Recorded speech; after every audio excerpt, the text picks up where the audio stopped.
Olá pessoal, tudo bem com vocês? Nós somos a Consenso Tecnologia, a maior especialista no software livre GSAN e grande fomentadora de inovações tecnológicas em gestão do saneamento.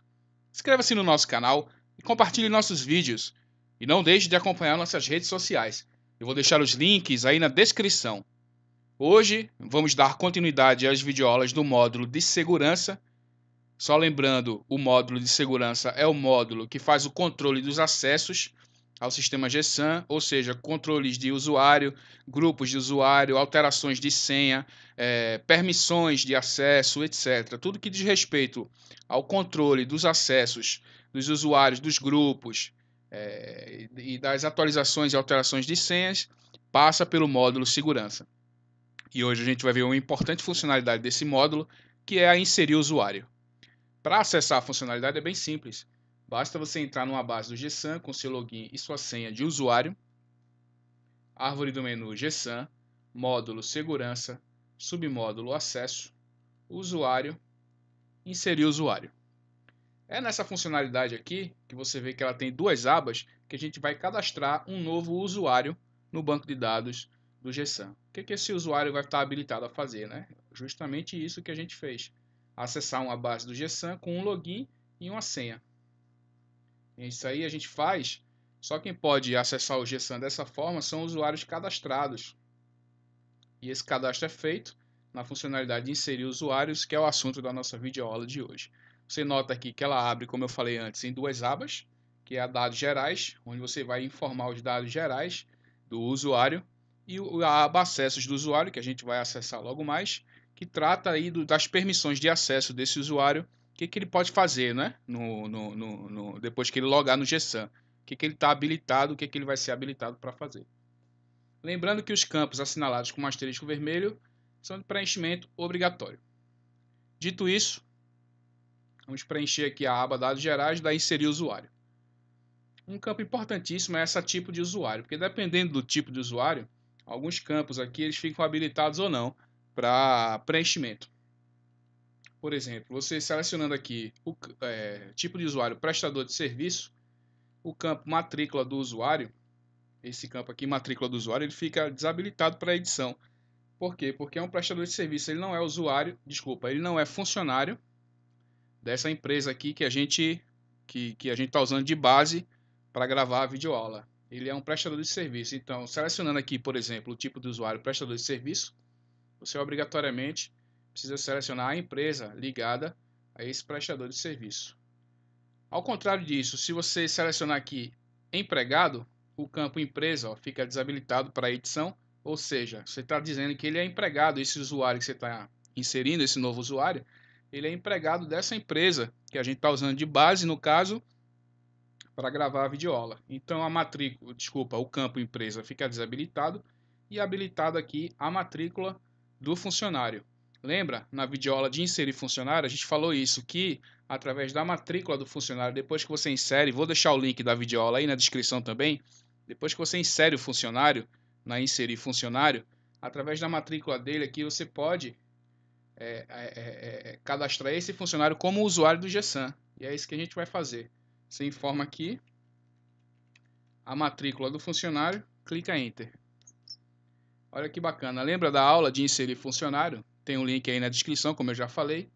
Aqui a gente informou a matrícula do funcionário, ele já traz o nome do usuário, que no caso é o nome do funcionário cadastrado, número do CPF e a data do nascimento. Tudo protegido para edição. A unidade organizacional, onde esse funcionário está lotado, né, com permissão de você alterar, caso você queira. Você pode alterar aqui no código, ou então clicar na lupa e vir para a tela de pesquisar unidade organizacional. Também já tem videoaulas sobre essa funcionalidade, vou deixar o link aí na descrição também.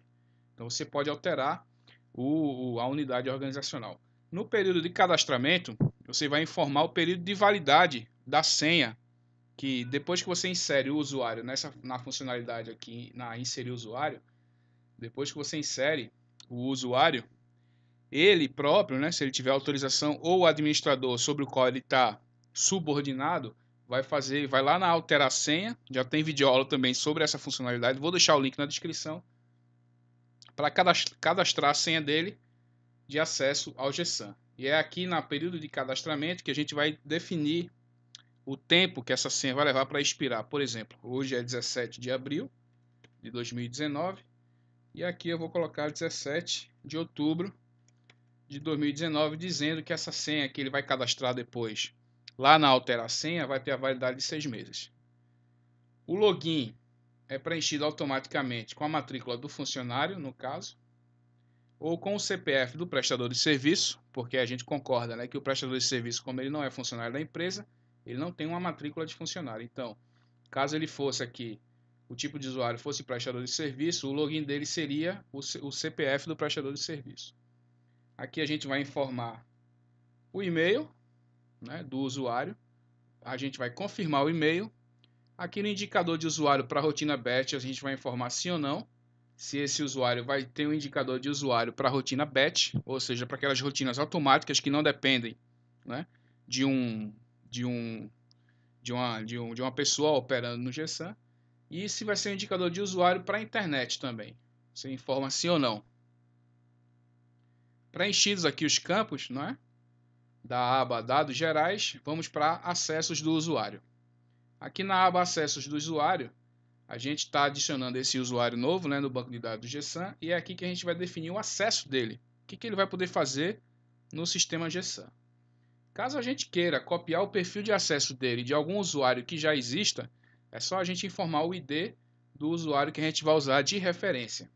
Por exemplo, caso supondo que a gente não saiba, matrícula aqui o ID do usuário, a gente vai clicar na lupa, vem para a funcionalidade pesquisar o usuário, já tem videoaula, vou deixar o link aí na descrição também, então vou fazer aqui rapidamente, porque já tem videoaula sobre a pesquisar o usuário. Localizei aqui o usuário, clico sobre o link dele, e o meu usuário de espelho, o usuário espelho que vai servir de referência para esse usuário novo, é o usuário Consenso Tecnologia.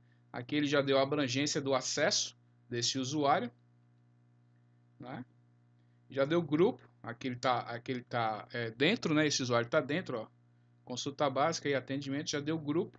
E aqui a partir desse grupo é que tem o que ele pode fazer, né? Se ele pode retificar uma conta, se ele pode alterar o nome de usuário, se ele pode, né? As diversas coisas que ele pode fazer estão aqui dentro do grupo que ele está participando, né?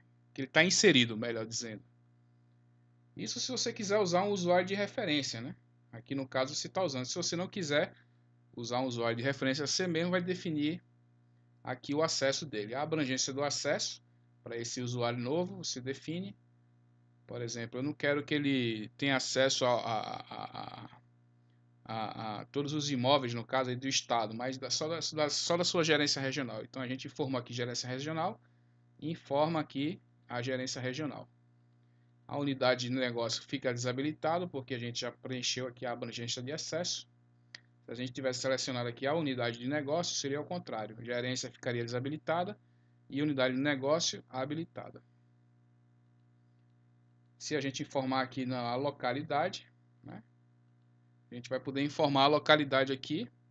A mesma coisa, o mesmo raciocínio, né? Ou clicando aqui na lupa para pesquisar a localidade. Já tem videoaula sobre o assunto, vou deixar o link aí na descrição também. Ou seja, dependendo da abrangência do acesso, os campos aqui eles ficam habilitados ou não para preenchimento.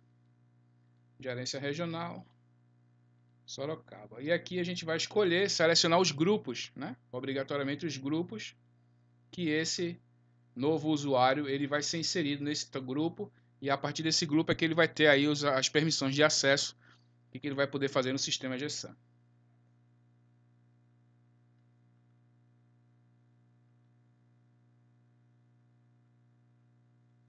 Vamos colocar esse usuário que a gente está inserindo como usuário administrador.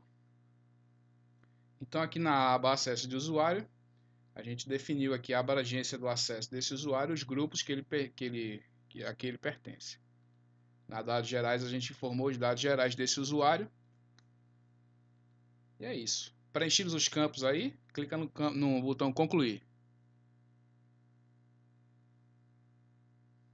Olha que bacana. Usuário de login tal inserido com sucesso. Caso você queira inserir um outro usuário, você clica aqui no link e você vai ser redirecionado para a tela principal para repetir o procedimento que a gente acabou de ver.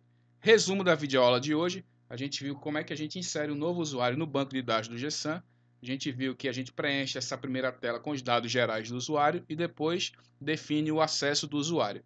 Definindo o acesso do usuário, a gente pode utilizar um usuário de referência para espelhar o acesso desse usuário para esse usuário novo. E aqui na aba dados gerais, se ele for funcionário da empresa, a gente pode informar a matrícula do funcionário e ter os campos aí preenchidos, o nome do usuário, CPF e a data do nascimento, caso ele seja um empregado da empresa. Para mais detalhes sobre a funcionalidade, você pode acessar a documentação da Consenso Tecnologia, clicando aqui no link em cima da tela.